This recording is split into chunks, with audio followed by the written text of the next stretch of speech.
It's good. I like it.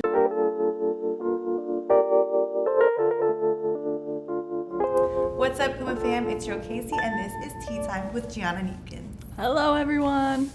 First off, welcome to the Puma family. I am honored to be the first person to announce you as part of the Puma roster. How has that been? What has it been like? How did you find out? Give me the tea. Yes, I am so excited and so grateful to be part of the Puma fam. I think I felt so welcome just from the moment I signed, and it just happened. I was in training camp, and I was just talking with my agent and reached out, and there's some great athletes with Puma, so to be part of it I feel honored, and I'm excited. So yeah. Was there anything that drew you specifically to Puma that you were like, yeah, I have to sign with them? Yeah, I feel like honestly just right away how welcoming everyone was. I think that was really special. I'm all about being around genuine, authentic people and surrounding myself with that, and I think it started with that. And also just I feel like they're trying to be part of the growth of women's basketball, and so I think I want to be on that train as well. So yeah. Is there any players that are on the current Puma roster that you're excited to be on the Puma team with? Yeah, I think Stewie, a legend in women's basketball. I played USA with Flage, so I think that's a pretty cool connection. But, athletes on both men's and women's basketball side are really great, so I'm excited. I'm excited for you. What are you most excited about being a part of the Puma family? Yeah, I think I'm most excited just to represent such a great brand. I think it's a brand that's not just in the United States, but all over the world. So I think that's really cool to be part of. Okay, speaking basketball, you went out as a national champion your Yes. last game. What does it mean to end your career on such a high note? Yeah, that was so special. I think you can never really prepare for that. Of course, you work your whole career for it, so to end it like that was great. And I think what made it super special, and you might hear this from any of my other teammates, but we actually just genuinely loved each other and cared about each other. So when you're able to do it with people you love, it makes it that much more special. So yeah, I really have no words, but it was incredible. Was there ever a moment after that you were like, oh my God, I'm a national champion? At what moment were you like? Yeah, actually what's crazy is with the schedule, the draft happened so fast. So right after, I feel like I didn't even get that time to process. It was probably 2 weeks into training camp where I was in my bed probably with nothing to do, and I was like, wow, I really won a national championship. So yeah, kind of hit later. And now I'm in the WNBA. What is going on? But yeah, that's cool. That's so cool. I know you guys get 2 or 3 weeks of barely downtime before you guys are. Yeah, I think the draft was literally 5 days after we won. We won on a Sunday, and then we flew out to New York Thursday night. So it was a quick turnaround. But how has it been adjusting from being a college athlete as opposed to being a WNBA professional? Yeah, it's definitely an adjustment. I think playing against the best players in the world, that's a hard change. But I feel in Connecticut I have great vets and people to learn from, so I feel the transition's been smoother. But I'm having a lot of fun. It's hard, but it's also a lot of good stuff. And when you're a competitor, you want to compete at the highest level. So I'm just grateful to be able to do basketball as my job. What do you think has been the biggest adjustment for you? Yeah, one thing that's kind of not basketball related, but you have so much time. In college, you would have to go home and do homework. Now I just go home and I'm I don't know what Twiddle to do. my thumbs. What do I have to do next? So I'm trying to pick up on hobbies and stuff. But I'd say basketball-wise, one of the biggest adjustments is just the intensity. You can never take a break. If you take a break, the other team's going to go on a 6-0 run. So just practicing like that, making sure you're good on details all the time has been huge. So. Speaking of downtime, are there any new hobbies that you picked up with all your downtime? Yeah, I've tried some new things. I wasn't much of a reader, but now I'm starting to read books, so that's impressive for myself. I go to the pool, to the beach. I tried doing a puzzle, but we're still figuring it out. But, yeah. Okay, so you got drafted 15th overall after a career that you had. What did that moment feel like when your name was called, you walked on the stage? Yeah. There's no words. I think your whole life, like, putting all the work in, and then to hear your name is really special. And I think my family was there too, so that made it so much fun. All my brothers were there, and my parents, so it was super cool. And you just go on that stage and you're like, wow, this is incredible. And again, you get to do basketball as your job, which just makes it even more exciting. I loved your dress, by the way. Thank you.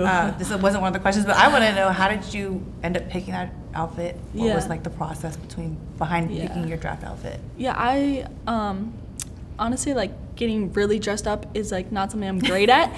So I had great support. My agent connected me with a stylist named Keisha McLeod, and then 2 days before the draft, I sent her like a lookbook, and then she let me try on a few different dresses, and I just felt the most comfortable in that one. So yeah. Did you go through a couple of different ones before you landed on that one? Yeah. I think I tried on like 3 before that one, and I was like, eh. But then when I put that one, I was like, this is the one. Okay. When you know, you know, right? Exactly. Okay. What's something you learned about the league that nobody warned you about? Ooh, something that nobody warned me about.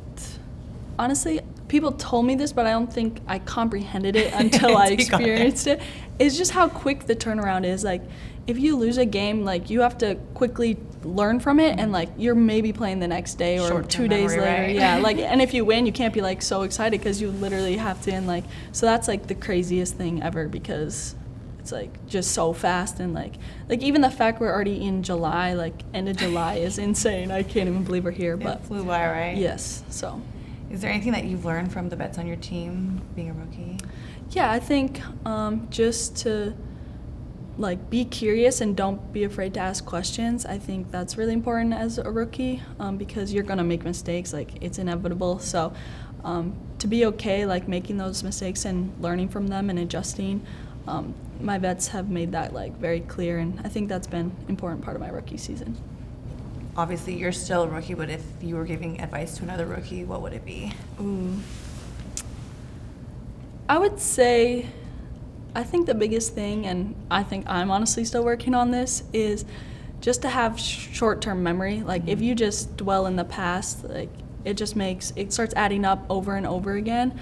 So the more you can just focus on how you can change, or what you can adjust, is really important. Also, like you mentioned, there's no time to really have you have to have short-term memory. Yeah. Okay, what is your go-to pregame playlist or song? Do you have like a hype song? So I'm not good at music. I know that sounds crazy, but I'm not usually on aux. But whoever is playing something, like, I'm good with what they got. If it's hype, if it's chill, like, I'm good. I don't need music to hype me up. I'm already like excited and amped to go. So yeah, I'm easy going with the music. Whoever wants to take aux, sounds good to me. Okay, do you have any like superstitions before the game? Not really. No. I know it's kind of boring, but yeah, I don't have any superstitions. Yeah, that's okay. But don't put you on the aux. Don't put me on the aux. Well, this is all about tea time and spilling tea. So this category is the spill. This is like some rapid fire fun questions I wanted to ask you. What is your WNBA hot take? Ooh, that's tough. My WNBA hot take, this is more a basketball hot take. I think that if you go into overtime and you fouled out, you should get an extra foul. Okay. And so you can come back into the game. I think that would like really spice games up a lot. Okay. Yeah. What if it's double overtime? Do they get You get another one. Yeah. Every time there's overtime, yes, you just get an added foul. Keep more fouls, so you get to like 7 fouls. Yeah. That might make things a little spicy, a little fun. Okay. What is one thing vets should learn from the rookies? I'm not sure if they should learn this, but I think they are learning, like, this day and age, brain rot, dance, TikTok vibes. I think that's probably what they're learning. I don't know if it's good, but it's what's happening. I think it's good. I think we've seen a lot of personalities through TikTok, through social media. I feel like there's a lot of players that you didn't see that side of them, that side of their personality. So I think it's really refreshing, and I feel like it gives people an opportunity to see other sides of players that they don't get to see on the court. Yeah, I agree. And I think that's what is a big reason for the growth of women's basketball, is like people are seeing the human side of everyone, which is really fun, and then you're able to connect to different athletes that maybe you relate to. But I agree.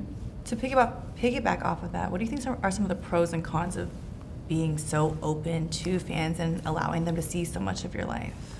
I think the pros like you said, is just we have like diehard fans that really care and wants what's best for us. I think what sometimes makes it hard is I think when you see people on social media, you kind of forget that they're humans too, and they go through hard things, they make mistakes, and kind of just put on a higher pedestal, which can be hard. But I think, I do think the pros outweigh the cons a ton. So, but yeah, I think just seeing the growth even since I was a freshman in college to now is incredible, and I'm grateful to be part of it. So I understand that you are the youngest of 6 and you have 5 older brothers. Yes, 5 older What brothers. is one thing that they still clown you for? They still clown me for anything and everything. But no, when I see them, yeah, it could be what I'm wearing.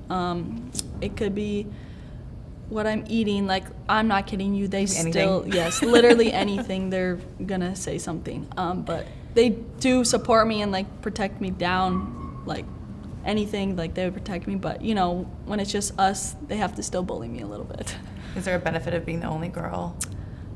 The benefit is, and I hate to admit this, but I was maybe a little more spoiled than them growing up. Yeah, and you were the youngest. Yeah, so. Youngest and a girl. Yeah. I feel like that's like the best of both It's a worlds. double combo. Yeah. And then you have 5 brothers to take care of you. Yeah, exactly. I'm really winning. See, I would love that. I would love an older brother. I'd at least love 1 and you have 5, so that's really nice. What is one thing that people do not know about you? Ooh, one thing that people don't know Or about most me. people don't know about you. Well, maybe a lot of people do know this, but maybe not. I love chocolate chip cookies, like warm chocolate chip cookies. It's my top 5 favorite things in this life. Yep, I love them. Chocolate chip cookies. We were having a debate. I'm a oatmeal raisin kind of girl. Oh. And a lot of people, that's a lot of people's reaction. Okay. That's a lot of people's reaction, but I do love a warm chocolate chip cookie. So good. Can't get better than I that. mean, we don't have chocolate chip cookies, but we have No, some really I cool love any Puma cookie, macarons. honest. I love any cookie, but chocolate chip is my favorite.